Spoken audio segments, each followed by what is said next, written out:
Have you ever loved someone so deeply, only to realize they were plotting an escape from your life all along? What would you do if the person you vowed to spend forever with suddenly turned you into a villain, fabricating lies just to be rid of you? This is my story.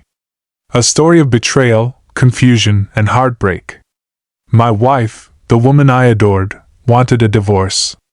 But instead of being honest, she faked problems, one after another, just so she could justify leaving me. I never thought my marriage would end in a courtroom. When I married Camila, I believed we were unbreakable.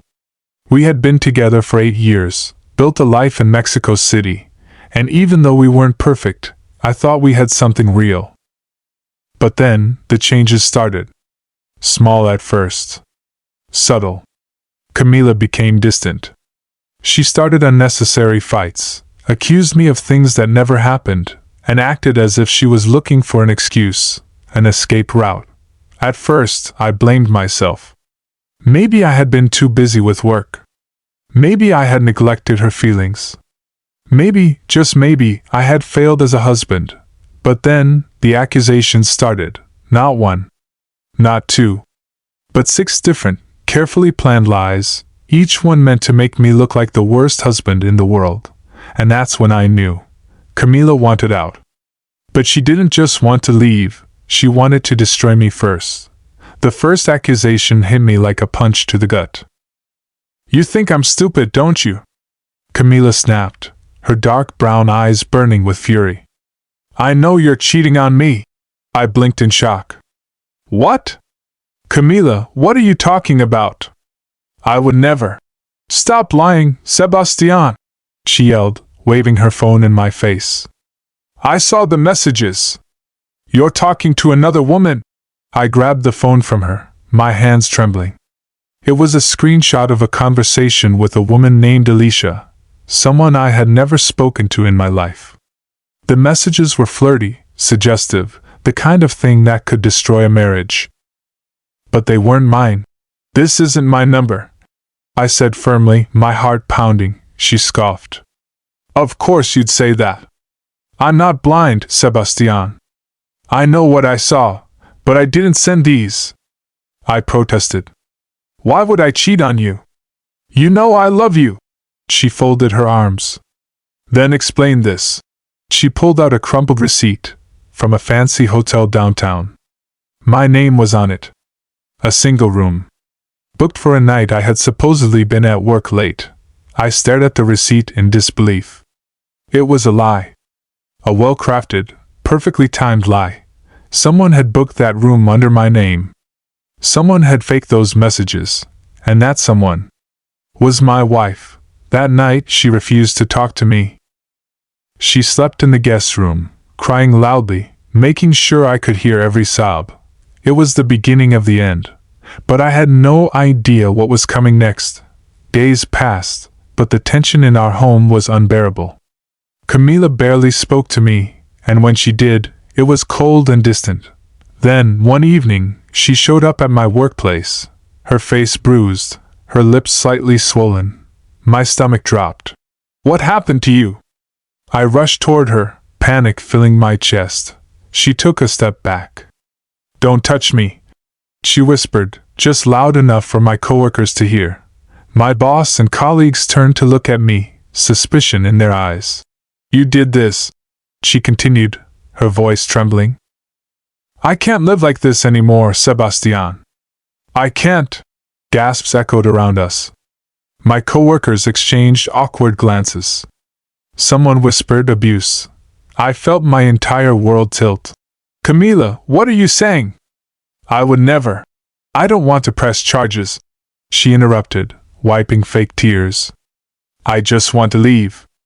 I just want a divorce." My hands clenched into fists, not in anger, but in frustration. How could she do this?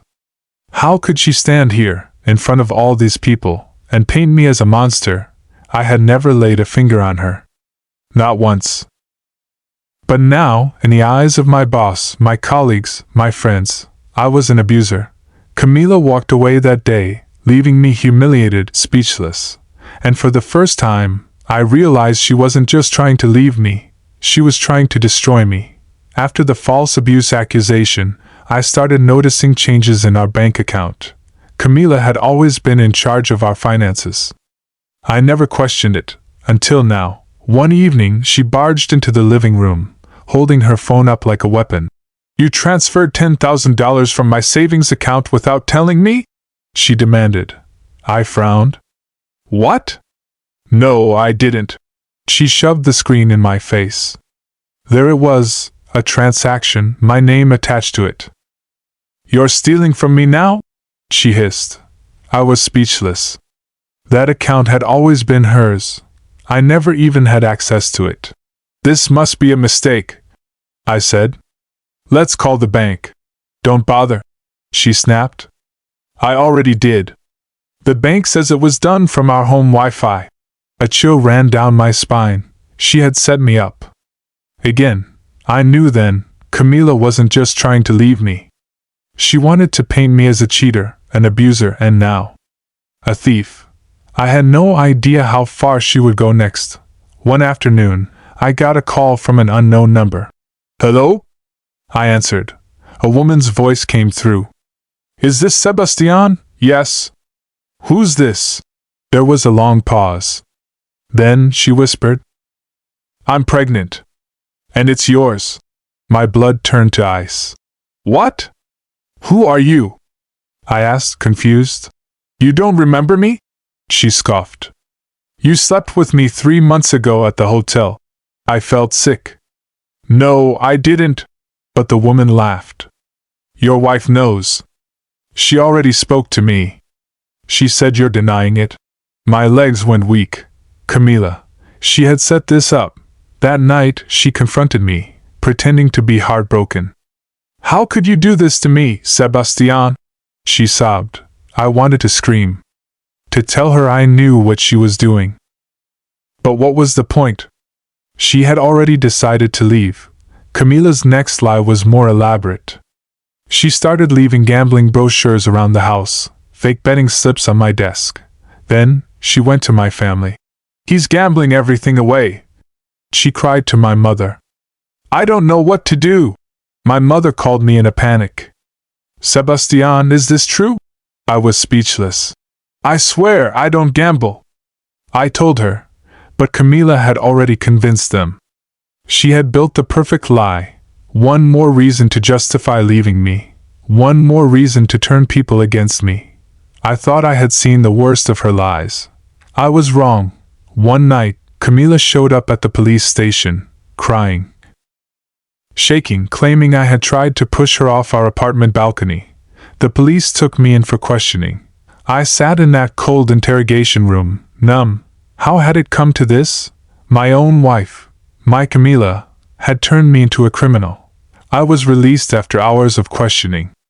But the damage was done. Camila filed for divorce the next morning. She got what she wanted. The house. The money. My reputation in ruins. But she underestimated me. I fought back. I hired a lawyer. I collected evidence. And one by one, her lies unraveled. Camila's web of deception fell apart. She lost credibility. She lost everything. And as I walked away, free from her, I realized sometimes love isn't enough. Sometimes the person you trust the most is the one who destroys you. Would you have fought back? Or just let her go? Let me know your thoughts in the comments. And don't forget to like, share, and subscribe for more real-life stories.